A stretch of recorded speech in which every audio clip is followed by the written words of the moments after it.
mean, because you're on the microphone. Peace and grace, peace and grace. Welcome everyone to Make Some Intelligent Noise. I'm broadcasting to you live once again on a Thursday evening, every Thursday evening at 7 o'clock. Rachelle Wilson will be here, your hostess for an hour. Tonight, there's something special going on where I really need to be at another place as well, actually out at the parish, St. Sienna's Parish. There's a criminal justice and prison reform movement forum going on there, and I am expected to be there. So I'm just tuning in for about a good 20 minutes, 25 minutes, because I really wanted to share two very important messages with everyone within the sound of my voice. But let me begin a resounding hello and welcome, and thank you so much for tuning in and for sharing and supporting this movement, for sharing and supporting me and the things that I do. I work really very hard. I don't get up and go to a paycheck job every morning from 9 to 5, but I assure you, I am working 7 days a week and oftentimes 12, maybe if necessary, 14 hours per day. So this is Rachelle Wilson for Make Some Intelligent Noise. If you want something out of life, you've got to roll up your sleeves and get it. Do not stand around waiting around for a handout, because certainly you will be standing there for quite some time. So get up and get it, do it. Do what needs to be done. So anyway, I'm here. For those folks that are joining me on Facebook, thank you so much. I appreciate you. I'm here at WYVT, Your Voice Talk Community Radio. I'm still working on getting the phone line situated so that you can call in and join in on the conversation. I'd like to hear what it is that you have to say, your opinion. So I'm working on making that happen, and please just bear with me. For those folks that do not have social media sites, that's okay. Don't fret. Everything that I do here on Facebook is also being recorded for my YouTube and my website. So if you're interested in checking out the YouTube, that's under MSIN. Movement.com or just YouTube. Make sure that you like and you share. The more likes and the more shares that I get, obviously, that's really very good for the movement. And so I do ask that you please like and that you do share, and visit my website. For those that don't do social media, I want you to still be able to tune in to what's going on and the voice of Make Some Intelligent Noise.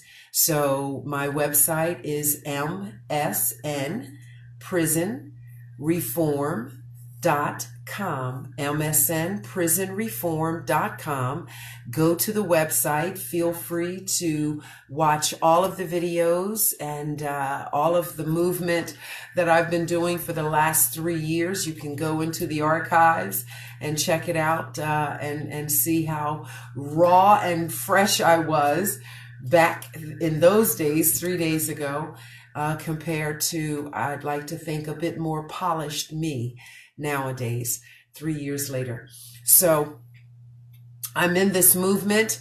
There are other wonderful people who are in this movement, and what we talk about is everything that has to deal with criminal justice and the prison and reform. We talk about returning citizens. We talk about people who have pending cases and are about to face the judge. What kind of time will they receive? We talk about legislation, and we talk about what our government elected officials are doing. What are they up to, and how are they making things better for us? So I don't know how many folks tuned in last night to the Democratic presidential debate, but that had me saying, wow, super wow. Jaehn wants to know, why is it wow? Hey, Jaehn, how you doing? I'm all right. You feeling good? You watched the debate last night. I did. I'm a Bernie man. You're a Bernie Sanders man? That's right. Okay. I'm independent. Why? Why do you like Bernie? Because I'm an independent.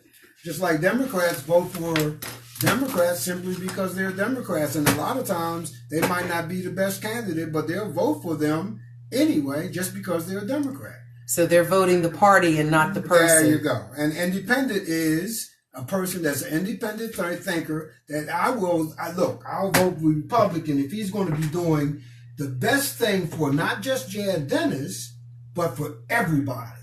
See? Everyone in the community. There you go. People, no, in the whole country. I mean, what is best for the people? It's not saying that's the independent thinker. See, so, yeah, that's where I go. Well, Jaehn, you're pretty fired up about it. I love that. I love your passion. Yeah. I think that's why we get along so well. The Aries and the Leo, you know, Jaehn's a Leo, I'm an Aries, and it works out pretty well, you know.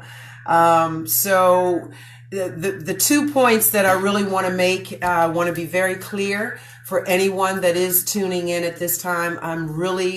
I beseech you, each and every one of you, to please recognize that the Census 2020 is coming.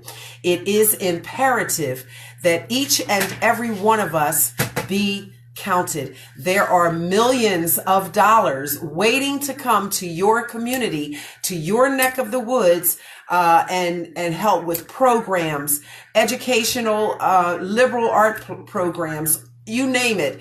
There's money that is waiting to come to your community. But if you don't lift your voice and you don't take the census, you're not a part of that, then you will be the one that is left out of all of the rewards of the 2020 census. It's not just about folks, you know, the government, Uncle Sam is trying to get in your business and all of that sort of thing. I'm not saying that Big Brother isn't watching us anyway. So, you know, what's the daggone difference? Stand up, be counted, do the census so that you can get the rewards for taking the census. I mean, it's really just, it's not even rocket science. Can I throw something in there? Yes, please do. Okay. Title 5 and Title 13 are the law and the code for the Census Bureau. Title 13 means that all of your information is confidential. I was a census worker. I was an enumerator. I worked for the federal government for the Census Bureau. I didn't really hit the streets. I just resigned about 3 or 4 weeks ago from the Census Bureau. Title 13 states that all the information that they acquire from you is confidential information. They do not disclose that information. And in fact, the census that you will be dealing with is the American Population Survey. There's quite a few of them out there that has a whole lot to do with everybody. And therefore, you got to understand that money comes into the community, is filtered to help with your electric bill, your everything else that you might need help with in your community. That information is disseminated, and of course your politicians use that information as well. See, a lot of people don't know that. So yes. They have to account for their constituents. Well, that's right. In their district. Title 5 and Title 13. Google it. Okay, there you go. Well, you've heard from Jaehn, and now after listening to Jaehn, you know why we get along so well and why we're working together here at WYVT. Thank you for having me, Jaehn. I really appreciate our collaboration. So there you have it. Look it up. Title 13 and Title 5. Yep. The information cannot be shared. This is simply a population count. We need to know who's here, who's not here. This is not about the immigration and the wall. No one's getting thrown over any walls or anything of that nature.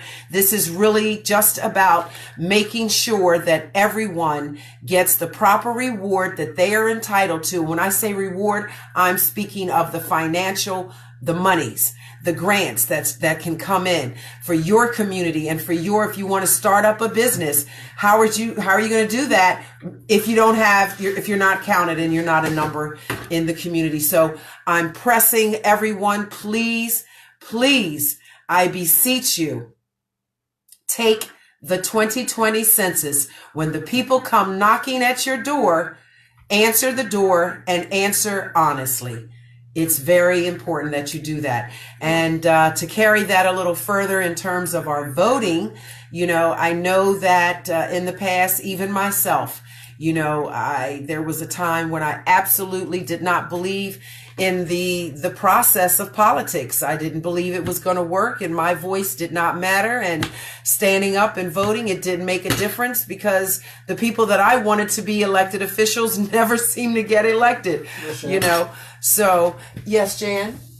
When they come knocking at your doors because you didn't send the information out. Oh, I'm talking now about voting. Oh, the census. No, I'm talking about voting. Oh, okay. So, there was a time when I didn't think that the process actually worked. And now I'm here to tell you, after 3 years of delving in and getting to learn what the process is, I can genuinely say your vote matters. Please get your elders in the car, take them, make sure they're registered, get the young people out there to vote. Your voice matters, I would say exponentially. So please, let's make sure we allow our young people, our young voters to get out and have a political voice of who they want to run the country for them. They can call me.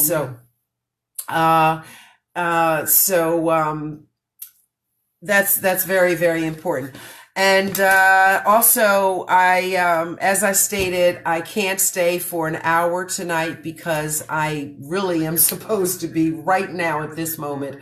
I am supposed to be out at the parish, at the St. Sienna's Parish, out on Centerville Road, doing a criminal justice and prison reform forum with a host of other people, and I will get there. I'll just be a tad bit behind schedule, but this was so important to me tonight because something has come through the mail from my son, Justyn.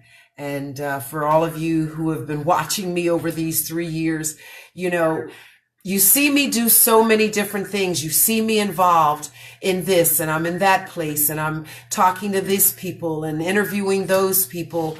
But you rarely hear me speak a lot about Justyn. I mean, 2 or 3 sentences, but actually the personal, intimate information, I really don't talk about my son. Simply because, again, I have to protect him as much as I can, recognizing that, he is in a place where people know who he is and they know he is my son. And it's very important, that I just protect my son with how much I say about my son. So, but tonight is special. I want to read a letter to you that my son wrote. Justyn and I, he's absolutely smarter than I am when it comes to the law. He has 16, 17, sometimes 18 hours that he can study the law, and he knows it like the back of his hand. It's really interesting how he can be incarcerated. And from my perspective, I give him more credit than I would in many cases to a lawyer, to an attorney, which we didn't get a chance to talk about last week. I was trying to tell you some things about an attorney that I had found out, but hopefully you guys are doing your research. I mean, hey, we pay them thousands and thousands and hundreds of dollars for many different criminal law cases. And the fact of the matter is, if they've crossed the barristers, they've passed the bar, then they are operating from, another country. They're operating, technically speaking, they are operating from England. And there's a whole piece that goes to that, but I really don't have time to go into it. The point that I'm making is I will always say that my son is smarter than I am when it comes to the law. When he was a young fella, he made young fella choices. And I would dare anyone out there, no matter what position you hold, or if you're simply like me, the common man, the common person, then I would say, he without sin, cast the very first stone. Most of us in our young youth, we have had our heyday, and we have done some things that we would prefer people to kind of, not to know too much about. I think they call them skeletons in our closet, and there's no one out there who can say that they don't have some skeletons in their closet. But some of us get caught, and we get a reputation or a stigma, or we become incarcerated individuals. In my son's case, he became an incarcerated individual. And so now moving forward, we have some paperwork that is in motion, I will not disclose what that paperwork is, but I will disclose the letter that he attached to the paperwork. And the reason that I'm sharing it with you is because first, he gave me permission. And secondly, is because for me, it was so heart-wrenching and it was so real.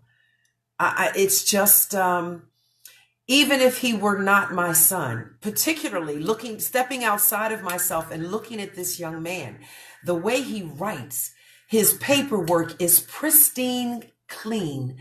Every sentence, it's not a line anywhere on the paper, so it's not lined paper. He's writing off of unlined paper, and yet he's using a ruler or something to make every line absolutely perfect for this paperwork that is now in motion on my son's behalf for his liberation. And so if you will allow me, I would like to share with you something that he is sharing with you and the world, and obviously to the people that the paperwork is directed towards.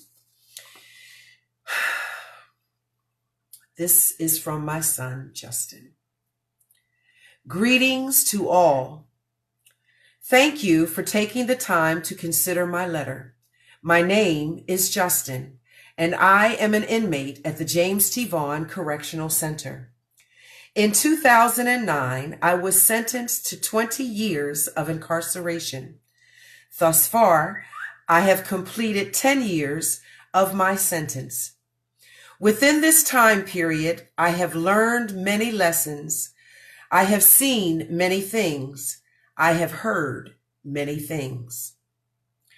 One of the hardest lessons that I've had to face is the realization that my incarceration is a direct result of my own actions and choices, and that no one else is responsible for me being here except me.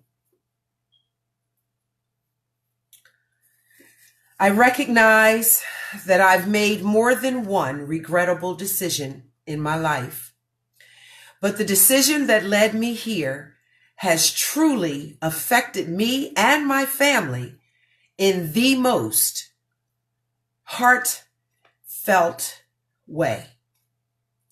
I've lost time and opportunities to guide, to build a successful life and a career. I've lost time to spend with my children and my loved ones, some of who have passed away since my incarceration. And he sends that out to his grandmother, my mother, who passed away in 2015. But I also recognize that my actions have affected and hurt the victims and their loved ones as well. At the time, I didn't take into account the after effect that I may have caused on others. I never contemplated the financial or mental damages that I may have inflicted. And in 2009, at age 22, I was in a state of self-destruction and hopelessness. I had been denied entrance to the United States military, the United States Marine Corps, which I had worked so hard to achieve the goal to be accepted, and I had seen it as my only opportunity to actually be successful. I didn't know which way to go, and I didn't see any other path forward. So I took from others what I didn't think I'd have the ability to earn on my own. I didn't know how I would pay for college or find a successful career or take care of my very young newborn children. I didn't know how to be a man and to branch out on my own. I didn't know how to get my own house and my own car or how to pay my own bills. I felt like a loser who was desperate to find success, but would always struggle to just get by. I realized that my actions were selfish, destructive, and incompatible with being a strategy for success. To everyone that I have hurt, I apologize for my actions. I sincerely regret them.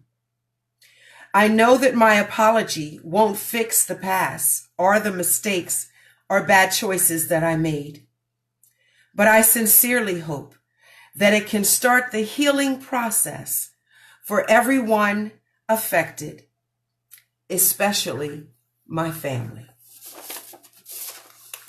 So,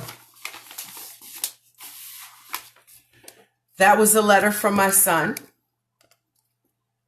to some people. He seeks mercy.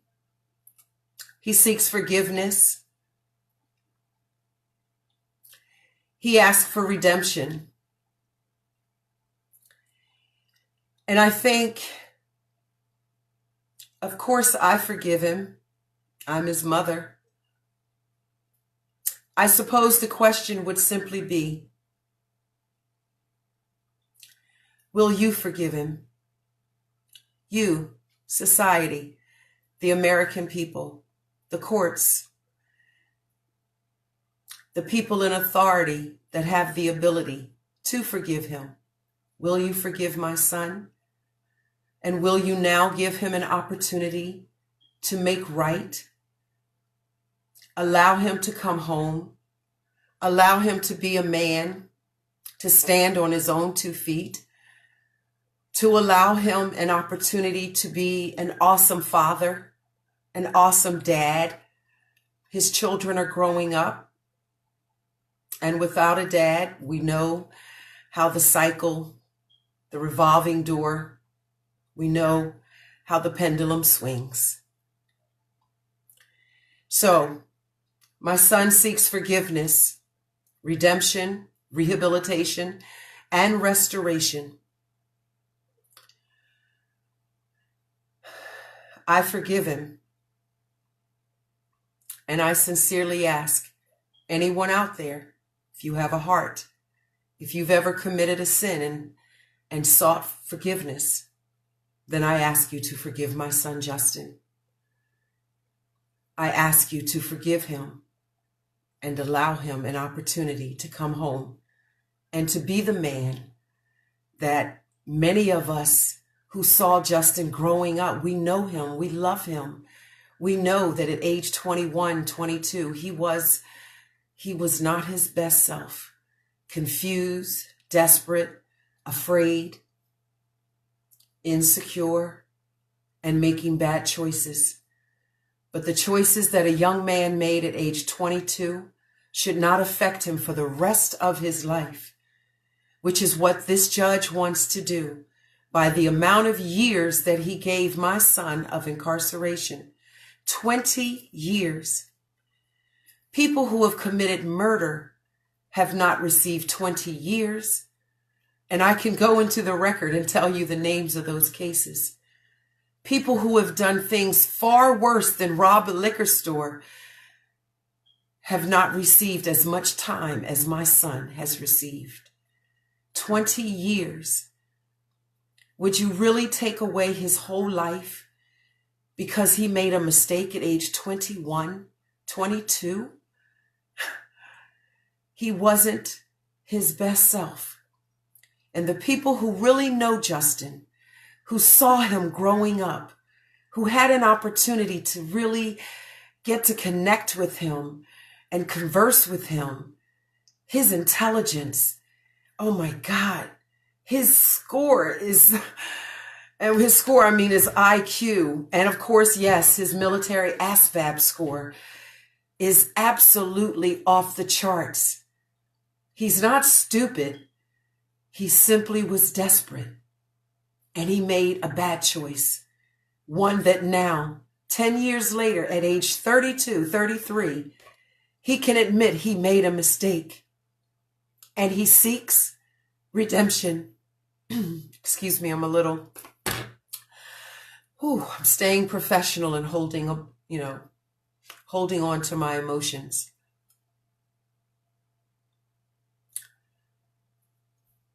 I guess the only thing that I would say is what I've said since the very beginning. Let him without sin cast the very first stone. To all of the elected politicians, the elected officials, the people who run the state of Delaware, who run the American government, to the federal level, the state level, the congressional level, I ask one of you that has no blemish, not one blemish in your youth, I ask you to step forward. You would be the only one I would understand if you didn't forgive my son. If you could not allow him a second chance, an opportunity to come home and be that great dad, that great father, that awesome man, and perhaps, maybe, by the grace of Allah, find a wonderful woman and become a husband. Find a wife. He who finds a wife finds a good thing. He made a mistake, America. My son, at age 22, 21, he made a desperate and fearful and insecure mistake. And as his mother, I stand here, I sit here today with my voice lifted up, asking, let him without sin cast the first stone. Forgive him of his sin, of his crime, and allow him to come home, because we need him here.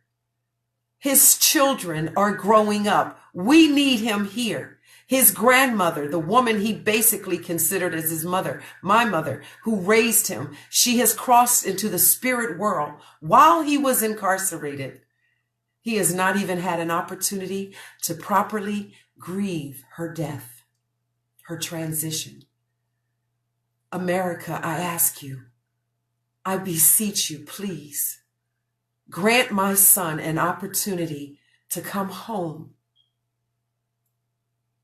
and to be the awesome, productive, and fabulous, intelligent man here with us. Let him come home. Let him raise his children. Let him begin his own business and be the entrepreneur that we know he can be. Those of us who really know him, we know the potential in Justyn. We know he is marked for greatness, for great and wonderful things. I assure you, Almighty God has his hand upon my son for great and wonderful things. Let him out of the cage. Release him from the bars that hold him back. Sure, I know it's money for the prison complex. There's still quite a bit of money to be made off of my son's head to hold him. The federal government will pay you quite a bit of money. The problem with that is, what price are you willing to pay to continue to hold on to a child of the living God, of the highest levels of consciousness? Are you really willing to deal with that type of karma against yourselves? All because one judge didn't like him. He didn't like him. And so he attempted to take his whole life from him. Will you suffer the karma for one judge's indiscretion as a judge? This is Rachelle Wilson. I'm his mother. I lift my voice, and I've been doing that for 3 years, and I will continue to do it as long as there's breath in my body.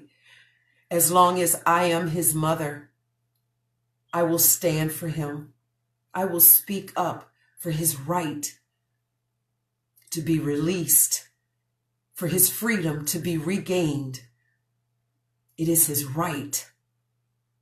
And I'm asking you to share this video, share this message, to like it, to share it, spread it all over the world.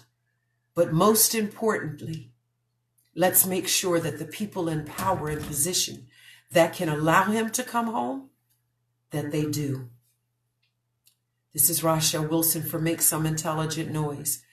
I appreciate you tuning in. I appreciate your love and support, as I stated before. I'm asking for you to like this video. Please share it all over the world. I'm also advising you or encouraging you to please feel free to tap into my website. If you don't have the social media page, feel free to tap into my website. And of course, that's also on YouTube. This video that I'm doing tonight, this broadcast, will be on our YouTube channel, thanks to the folks that work with me on a technological position, because I certainly don't know how to do it. So I thank you so much to my man Q, Questar. So you can check me out at MSIN on YouTube. And of course, my website is msnprisonreform.com. And I'm always here on Facebook and Instagram. I'm Rachelle Wilson, and I stand for justice, criminal justice, and prison reform. I stand up with my voice, and I ask that you will do the same with yours. Thanks for tuning in. I'll see you again next Thursday at 7 o'clock right here at WYVT, Your Voice Talk Community Radio. That's yourvoiceonline.com, yourvoiceonline.com. Check Jaehn out Monday through Friday. He's playing the jams. And I'm here on Thursdays. And as we move forward, I suppose there'll be other people as well tuning in to his station. It's brand new. We're the first ones coming through with this. And we're talking about all of the community issues. So if you've got something that you want to say, you'll be able to do that right here at WYVT, Your Voice Talk Radio. I'm Rachelle Wilson. Jaehn, Yep. Can we have some music? You ready to put it on? Say again? I'm getting ready to put it on. Okay. Thank you so much, everybody, for tuning in. Rachelle Wilson at Make Some Intelligent Noise. Peace and grace. God loves you, and so do I.